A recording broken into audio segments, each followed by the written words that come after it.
Salut à tous, on se retrouve aujourd'hui pour parler du FC Barcelone en ce lundi 18 mars. On commence tout d'abord avec cette démonstration du FC Barcelone hier soir du côté du stade Wanda Metropolitano, donc le stade de l'Atlético Madrid, parce que l'Atlético a sombré à domicile face à un énorme Barça. Le Barça s'est imposé 3-0, Félix, Lewandowski et Fermín López ont été les trois buteurs.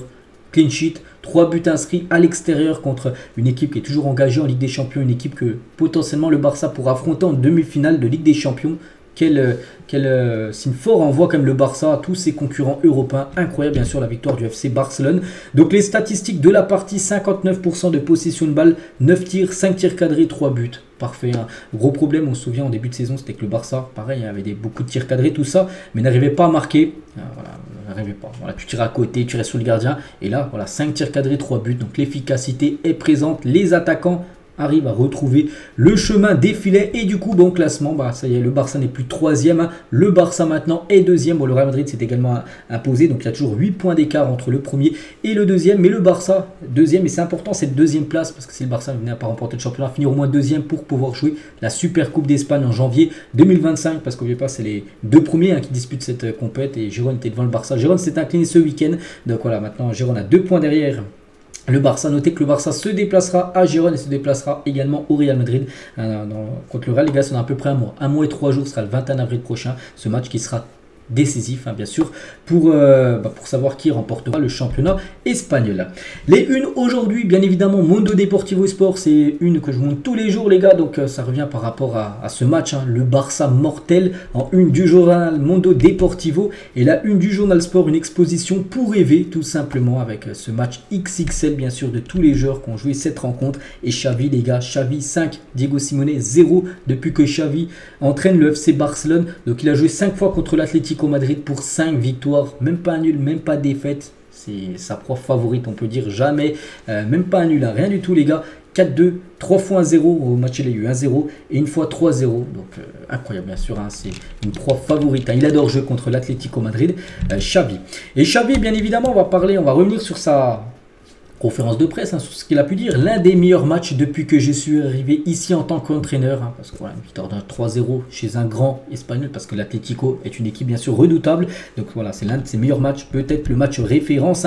Est-ce le match le plus complet de 2024? Oui, absolument. Nous avons été brillants à plusieurs moments du match, on savait attaquer, le match était similaire à celui contre Naples.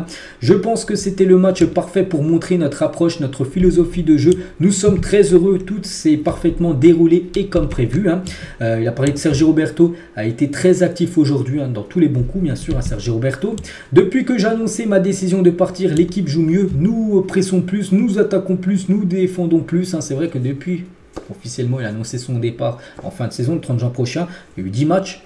0 défaite, Bon, il y a eu quelques nuls, 2 ou 3 nuls, mais voilà, beaucoup de victoires, au moins 7 victoires. Donc voilà, on se dit, enfin il y a des supporters qui se disent, est-ce qu'il va falloir peut-être qu'il revienne sur sa décision? Bon, pour l'instant, il reste sur ce qu'il a dit. Il a dit, voilà, moi je quitterai le Barça en fin de saison, tout ça. Pour l'instant, c'est vrai que depuis qu'il a annoncé son départ, le Barça ne perd plus. C'est une victoire spectaculaire, 3 points en or, c'est le Barça que nous voulons voir en tant que coach. Je suis très heureux aujourd'hui. Ils se sont créés à peine des occasions contre nous. Nous avons été bons à la fois en attaque et bien sûr en défense. Christensen souffre d'une gêne au tendon d'Achille. Par rapport à Christensen qui a une petite douleur hier.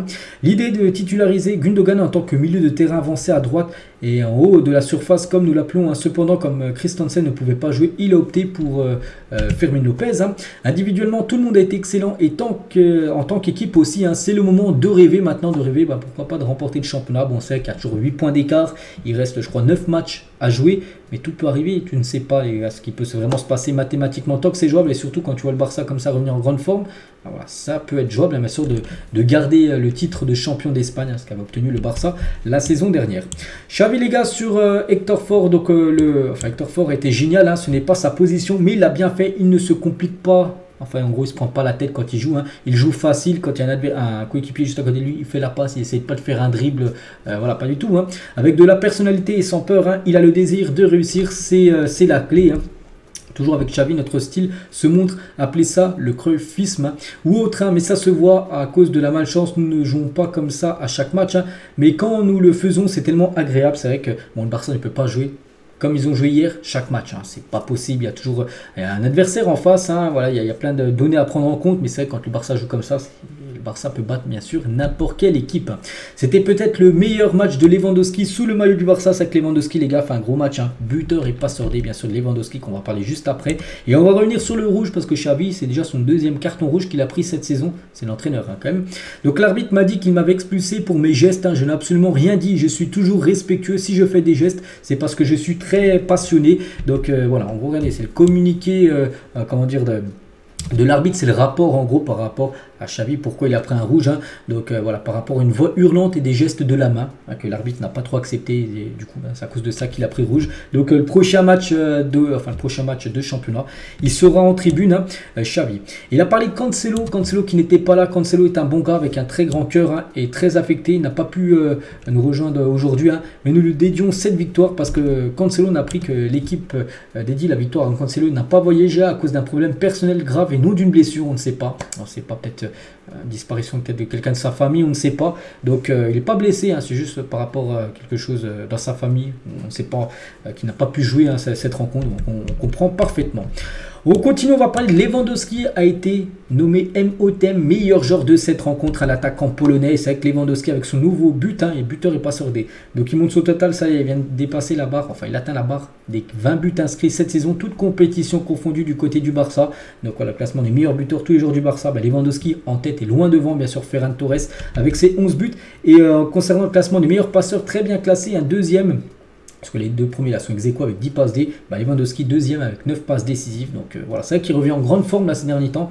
Plutôt une bonne nouvelle parce que là on arrive dans le sprint final de la saison et Lewandowski, on a l'impression qu'il retrouve le niveau qu'il avait la saison dernière. Et Lewandowski, le moment après la trêve internationale sera très important. Je vous montrerai le programme, après il va être très lourd. Nous devons gagner et mieux jouer. Ces dernières semaines, nous avons changé notre entraînement avec un peu plus d'intensité. Je me sens très bien physiquement. Il est temps de faire un pas en avant. Je sais que je dois aider et soutenir les jeunes joueurs, mais j'ai aussi besoin qu'ils m'aident en passant le ballon ou en envoyant des centres pour qu'ils puissent marquer. C'est chose faite, bien sûr, lors des dernières rencontres.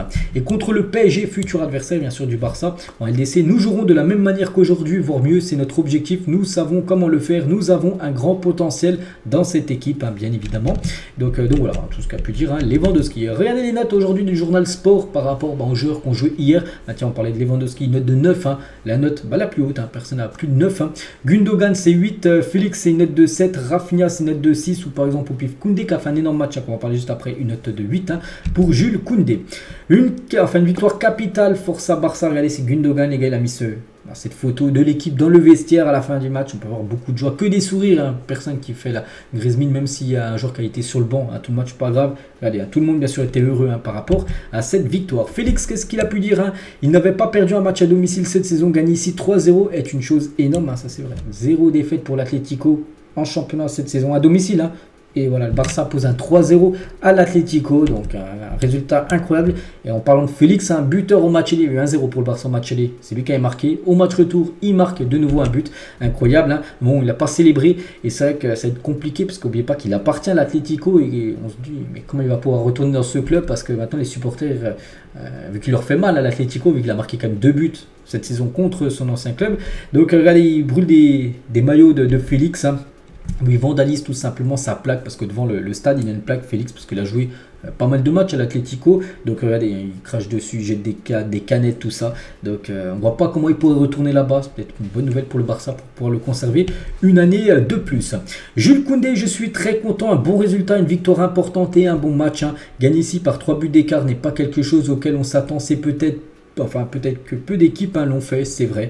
Donc voilà, en plus bon match, victoire, et lui, match exceptionnel. Il y a un journaliste qui l'a pu dire. Koundé a des qualités très puissantes, sa polyvalence est de l'or pour le Barça. Ils ont trouvé un joueur qui aide leur structure offensive et défensive. Il a de bonnes qualités pour jouer sous pression avec 3 défenseurs centraux. Il sait quand courir derrière et il est solide en défense. Donc c'est vrai que là, ces derniers temps, il a déjà fait un match exceptionnel contre Naples en Ligue des Champions. Et là, il continue à vraiment produire des matchs de haute intensité, on peut dire, sur le couloir droit de la défense. Hector Fort, nous visons la Liga sans aucun doute. Donc lui, il a commencé défenseur gauche à la place de Cancelo, qui aurait dû commencer défenseur gauche. On a parlé, Cancelo a un problème familial, donc il n'a pas pu jouer. Donc c'est lui, les gars, il a bien joué. Nous savons à quel point il est difficile de gagner dans le stade de l'Atlético. Nous sommes très heureux de cette rencontre. Fermin Lopez, buteur également dans le match. Buteur contre Naples il y a quelques jours, buteur hier. Je pense que c'est notre meilleur moment de la saison. Nous sommes dans une bonne dynamique et nous espérons la maintenir le plus longtemps possible. Bien sûr, cette dynamique de victoire. Hein. Qu'est-ce que Xavi vous a demandé? C'est un peu une surprise. Il m'a demandé de la jouer cool. Hein. J'essaie de le faire sur le terrain. Donc voilà, on va parler aussi de Poku-Barsi. Gros match de sa part. Donc en quelques chiffres, hein, voilà, 91 ballons touchés, 95% de passes réussies, hein, pour arrondir. Une grosse occasion créée, 7 longues balles précises, donc des transversales réussi, 6 dégagements, 3 duels gagnés, encore un gros match, hein, bien sûr, de la part du jeune Poku-Barsi, n'oubliez pas, seulement 17 ans. Sergio Roberto, j'ai des problèmes avec mon tendon d'Achille depuis un certain temps, mais je suis très heureux de revenir et d'aider l'équipe. Donc en gros, il a joué, mais en gros, il n'est pas à 100% parce qu'il dit qu'il a encore des douleurs derrière le tendon d'Achille. Il a fait bien sûr une très belle partie. Hein. Je suis très heureux pour Xavi après tout ce qu'il a traversé. L'équipe a le vent en poupe. La partie cruciale de la saison arrive et nous sommes en très bonne forme, bien sûr, avant d'affronter les prochaines échéances, bien sûr, très importantes à la fin de saison de Liga et bien évidemment la Champions League. Ter Stegen, nous sommes très heureux car c'était un match très difficile à gagner. Ici, c'est très difficile et nous l'avons fait parfaitement. Je suis très content du clean sheet. Hein. Nous défendons et combattons tous ensemble et c'est une réussite collective. Hein. C'était un match spécial pour eux. Je n'ai pas remarqué de changement dans ses sentiments au cours de la semaine. Je l'ai vu tel qu'il était. En gros, hein. Nous voulons atteindre le Classico, faire un bon match et entrer dans le duel, bien sûr, contre le Real Madrid, imprévu dans vraiment ce match, je dis. Et pour la première fois de son histoire, le Barça a gardé ses cages inviolées 4 fois de suite contre l'Atlético Madrid. Je dis, il y a eu 5 victoires d'affilée, hein, pour Xavi, et c'est vrai que les 4 derniers matchs, le Barça n'a pas pris de but. Il y a eu 3 fois 1-0, puis là cette victoire 3-0 hier. Jamais c'est arrivé dans l'histoire que le Barça enchaîne 4 matchs d'affilée sans prendre de but, hein, contre l'Atlético Madrid. Donc parfait, bien sûr, l'Atlético. Donc le programme maintenant, bon là il y a la trêve. Hein, voilà, la trêve peut-être tombe pas au bon moment parce que là le Barça est en fort régime. Donc bon, voilà, ça arrive, c'est comme ça. Donc Las Palmas, le prochain match, hein, le 30, donc ça sera un samedi. Ça sera dans à peu près 12 jours exactement. Ensuite, après c'est la Ligue des Champions, hein. Le déplacement au Parc des Princes. Ensuite il y aura Cadix entre les deux matchs, puis après la réception cette fois-ci du PSG, puis après il y a le Real Madrid. Voilà, après il y aura Valence, hein, tout en bas où c'est un peu coupé. Donc voilà, vraiment on rentre dans le sprint final de la saison. C'est les matchs hyper importants, les matchs qui te font gagner des titres. Il va falloir bien sûr être à la hauteur. Et c'est vrai que ce duel Araujo contre Mbappé, rendez-vous le 10 avril prochain, voilà, pour le match aller. Et le match retour sera le 16, hein, 6 jours seulement après sera déjà le match retour.